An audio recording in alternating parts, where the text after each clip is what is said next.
साथियों, कर्क लग्न की जन्म पत्रिका जिसमें कि बुध एक प्रबलतम मारक ग्रह है, 2-3 स्थानों पर वो बहुत ही बेकार, बहुत ही व्यर्थ के रिजल्ट प्रदान करता है।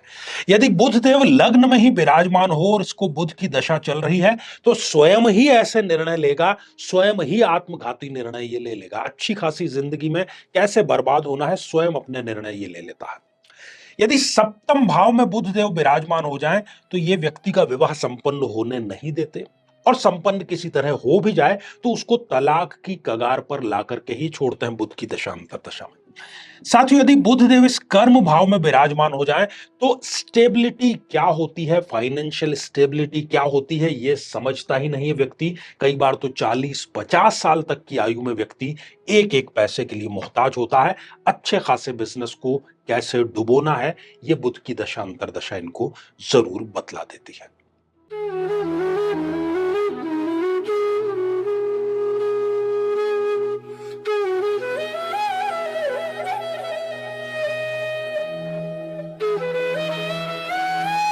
नाम है मंगल। नाम तो आपने सुना ही होगा, मंगल नाम है, लेकिन ये अमंगल कब कर बैठता है? यदि किसी जन्म पत्रिका में 1, 4, 7, 8 या 12वें भाव में विराजमान हो तो ऐसा स्त्री या पुरुष हम उसको कहते हैं कि ये मंगली है। और ये क्या करता है आप जानते हैं? ये विवाह में देरी करवाता ही करवाता है, और यदि विवाह करवा भी दे तो ये दाम्पत्य जीवन में जहर घोलने का कार्य करता है, तलाक तक की नौबत ये लेकर के आ जाता है। क्या किया जाए अब इस दोष का? साथियों, यदि आप भी इस दोष से पीड़ित हैं तो एक बहुत ही सटीक और सही समय आ रहा है, और वो समय है मंगला गौरी का। जी हां, 23 जुलाई 2024 की हम बात कर रहे हैं। इस दोष की समाप्ति का इससे अच्छा मौका अगले 1 वर्ष तक आपको नहीं मिलने वाला है। तो यदि आप भी इस स्रोत का पाठ अपने निमित्त कराना चाहते हैं, विवाह करना चाहते हैं, दाम्पत्य जीवन में रस घोलना चाहते हैं, तो इस विलक्षण अनुष्ठान में आपको अवश्य भाग लेना चाहिए, क्योंकि यह मंगल दोष निवारण का ब्रह्मास्त्र है।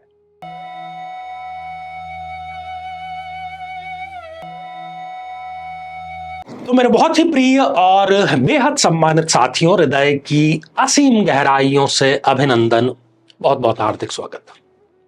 साथियों, इन दिनों हम बुध देव की दशा कैसी रहती है, महादशा कैसी रहती है, इस पर चर्चा कर रहे हैं। और ये इस श्रृंखला का चौथा एपिसोड है, अर्थात हम आज बात करने वाले हैं कि कर्क लग्न की जन्म पत्रिका में बुध देव कैसा रिजल्ट प्रदान करते हैं। साथियों, आप किसी भी ग्रह के बारे में कोई ना कोई तो महादशा आपको चल ही रही होगी, वो कैसी रहने वाली है यदि जानना चाहते हैं तो उदाहरण के लिए आप लिखिए कि सूर्य की महादशा आचार्य चंद्रकांत, ये YouTube पर आप लिखेंगे और आपके लग्न से संबंधित जो एपिसोड है वो आ जाएगा, तो जाकर के जरूर आप उसको देखना चाहिए। साथियों, बुध की जो महादशा है वो बहुत कुछ इस बात पर निर्भर है कि उसकी प्लेसमेंट कहां पर है। क्योंकि बुध जो है वो कर्क लग्न में एक अत्यंत ही मारक ग्रह होता है, और मारक ग्रह की दशा कभी अच्छी नहीं रहती। कुछ हम सिद्धांतों को छोड़ दें तो आइए एक एक करके जानते हैं कि कर्क लग्न में ये कैसी रहने वाली है। साथियों, यदि बुध देव लग्न में ही विराजमान हो जाए तो बुध की दशा अंतरदशा में व्यक्ति अच्छी खासी उसकी जो जिंदगी चल रही होती है उसको ठोकर मारने का कार्य करता है, आत्मघाती निर्णय लेता है, बुद्धिहीन निर्णय लेता है, और कोई यदि अच्छा निर्णय ये ले भी ले तो उस अच्छे निर्णय पर ये कायम रह ही नहीं पाता, तो अच्छे रिजल्ट कहां से इनको मिलेंगे। साथियों, यदि बुध देव इस द्वितीय भाव में विराजमान हो जाएं, ये बिल्कुल भी अच्छा रिजल्ट नहीं देंगे। व्यक्ति जो है, बुध वाणी का अधिपति है, तो ऐसा जो व्यक्ति है वो अपना स्वयं का बनता हुआ काम अपनी ही वाणी से खराब करने का कार्य करता है। स्वयं के जो घर वाले हैं, स्वयं के जो कुटुंब वाले हैं, उनसे इसकी विचारधारा कभी नहीं मिलती है। उनसे सदैव 36 का आंकड़ा होता है। वो सब इनके लिए एक प्रकार से शत्रुवत व्यवहार करते हैं। साथियों, यदि बुध देव इस तृतीय भाव में विराजमान हो जाएं, चूंकि ये स्वयं की राशि में यहां पर आ गए हैं, इसलिए बहुत ज्यादा यहां पर बिगाड़ नहीं करेंगे। भाई जो है वो थोड़ा बहुत इसको सपोर्ट भी करते रहेंगे, कोई ना कोई इसकी महत्वाकांक्षा भी पूरी जरूर हो जाएगी, और ये रिस्क लेकर के यदि कोई कार्य करते हैं तो थोड़ा बहुत नुकसान होगा, ज्यादा नहीं होगा। तो ये जो स्थिति है इसमें बुध की दशा ठीक ठाक सी रहने वाली होती है। साथियों, यदि बुध देव इस चतुर्थ भाव में विराजमान हो जाएं, अच्छा रिजल्ट इनको ये नहीं देंगे। माता से इनके संबंध खराब हो जाएंगे। माता से इनकी विचारधारा कभी नहीं मिलती, बल्कि ये कई बार स्वयं माता को कहेंगे कि आप लोगों ने परवरिश में मेरे ये गलती की, वो गलती की, ये नहीं मिला, वो नहीं मिला। भूमि में भी यदि ये निवेश करते हैं तो भूमि में भी इनको घाटे का सौदा ही मिलता है। अपना स्वयं का घर, अपनी स्वयं की गाड़ी कभी भी बुध की दशा अंतरदशा में ये खरीद ही नहीं पाते, और कई बार एक्स्ट्रा मैरिटल अफेयर की तरफ भी इनको जो बुध की महादशा है वो धकेलती हुई नजर आती है। साथियों, यदि बुध देव इस पंचम भाव में विराजमान हो जाएं, यहां बैठकर भी वो कभी अच्छा रिजल्ट नहीं देंगे, क्योंकि ये संतान का भाव है। यदि माताओं बहनों की जन्म पत्रिका में ये है तो वो गर्भाशय संबंधी कोई ना कोई उनको समस्या जरूर दे देते हैं, ताकि वो कंसीव कर ही ना पाए, निसंतानता की स्थिति उत्पन्न हो जाए। इसके अतिरिक्त यदि व्यक्ति शेयर मार्केट में निवेश करता है तो वो ट्रेडिंग यदि कर रहा है तो उसका दिवालिया होना सुनिश्चित कर देती है ये स्थिति। प्रेम संबंधों में घन घोर धोखा इनको जरूर मिलता है। साथियों, यदि बुध देव इस छठे, इस त्रिक भाव में आकर के विराजमान हो जाते हैं, मूल रूप से ये अच्छा रिजल्ट नहीं देंगे। कंडीशन में अभी आपको बतलाऊंगा। रोग भी देंगे, शत्रु भी देंगे, बहुत सारा लोन और कर्जा भी देंगे। लेकिन यदि इस स्थिति के साथ ही जन्म पत्रिका में चंद्रमा अगर अच्छी स्थिति में है, स्वयं की राशि में है या उच्च की राशि में है या केंद्र में है, बलशाली है, तो हम इसको ज्योतिष की परिभाषा में कहते हैं विपरीत राजयोग।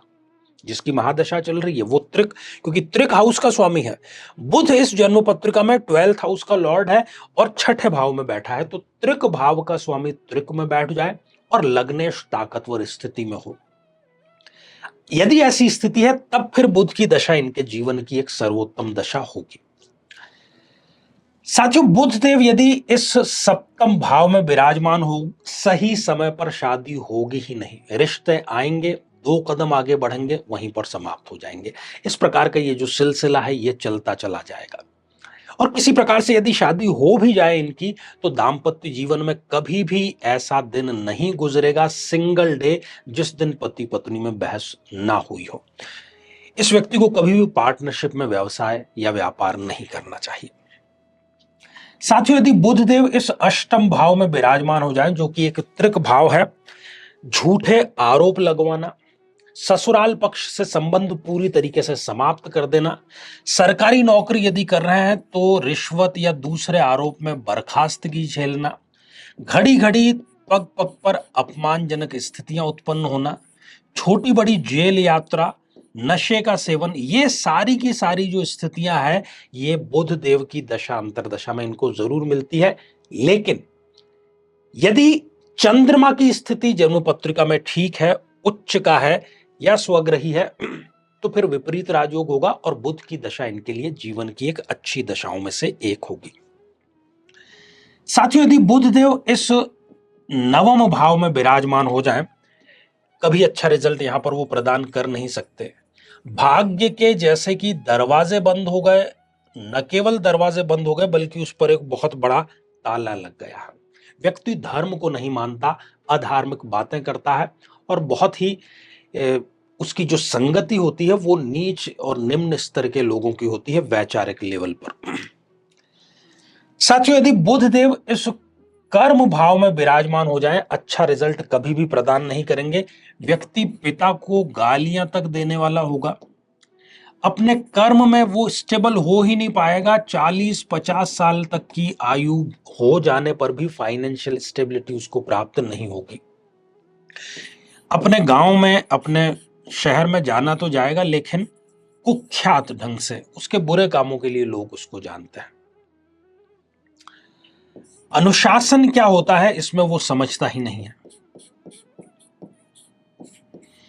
यदि स्टूडेंट है, तैयारी करके आईएएस, पीसीएस या किसी भी प्रकार की कॉम्पिटिटिव एग्जामिनेशन में पास होना चाहते हैं, सपने का सपना ही रह जाता है। बल्कि अच्छा खासा कोई पद भी इनके पास में है तो बुध की दशा आते ही उस पद से इनको बर्खास्त होना पड़ता है। किसी न किसी कारण से वो पद जो है वो इनको त्यागना अवश्य पड़ जाता है। साथियों, बुध यदि एकादश भाव में विराजमान है, 11वें भाव में विराजमान है, तो बुध की दशा कैसी रहेगी? अच्छी इनके लिए नहीं रहेगी। प्रायः ऐसा जो व्यक्ति है किसी न किसी प्रकार का विशेषज्ञ होता है, डॉक्टर होगा, इंजीनियर होगा, हाथ का कोई हुनर उसके पास में होगा, सीए होगा, लेकिन उस विशेषज्ञता से वो पैसा ही नहीं कमा पा रहा। क्या फायदा इस प्रकार की विशेषज्ञता का? ऐसे ऐसे लोग जिनकी इन्होंने बहुत बुरे समय में मदद की थी, वो ही इनको आंखें दिखाते हैं, इनको लूटने का कार्य करते हैं। कोई भी इच्छा इनकी बुध की दशा अंतरदशा में पूरी होगी ही नहीं, क्योंकि इच्छा पूर्ति का भाव है और मारक ग्रह यहां पर आकर के बैठ गया है। साथियों, यदि बुध देव इस द्वादश भाव में विराजमान हो जाए, विदेश तो इनको पहुंचा देगा, विदेश यात्रा भी करा देगा, कई बार वहां की नागरिकता भी प्रदान करा देगा, लेकिन संघर्ष वहां पर भी रहेगा। हालांकि जो वृद्ध अवस्था है वो इनकी फिर भी ठीक ठाक रहेगी, लेकिन खर्च हमेशा इनके होते रहेंगे। पैसा आएगा, खर्च होगा, पैसा ना आना रुकेगा, ना खर्च रुकेगा। वेल्थ क्रिएट ये नहीं कर पाते हैं। तो ये सारी स्थितियां हैं। श्रृंखला ये हमारी आगे भी जारी रहेगी। अब यहां पर एक बात काम की ये कर लेते हैं कि यदि जो भी पॉजिटिव आपको बातें बताई है, जो कि कम ही थी इसके अंदर, वो यदि है तो आपको केवल बुधवार का व्रत करना है ताकि उसकी पॉजिटिविटी बढ़े। और नेगेटिव चीजें जो है उसमें आपको बुधवार को बुध का दान करना चाहिए, और जिसका सर्वश्रेष्ठ दान है देशी गौ माता को हरे चारे का समर्पण करना अपने हाथों से। एक और चीज यहां पर याद आ गई कि आप बुध की डिग्रियां भी देखें। यदि वो 0 डिग्री का है, 1 डिग्री का है, या 28-29 जैसी अंतिम डिग्रियों का है, तब फिर फलादेश यहां पर ये लागू नहीं होगा, क्योंकि वो बलहीन हो गया। तो साथियों, आज के लिए केवल इतना ही, और इसी मंगल कामना के साथ में कि आप सभी स्वस्थ, समृद्ध और शांतिपूर्वक जीवन व्यतीत करें। नमस्कार।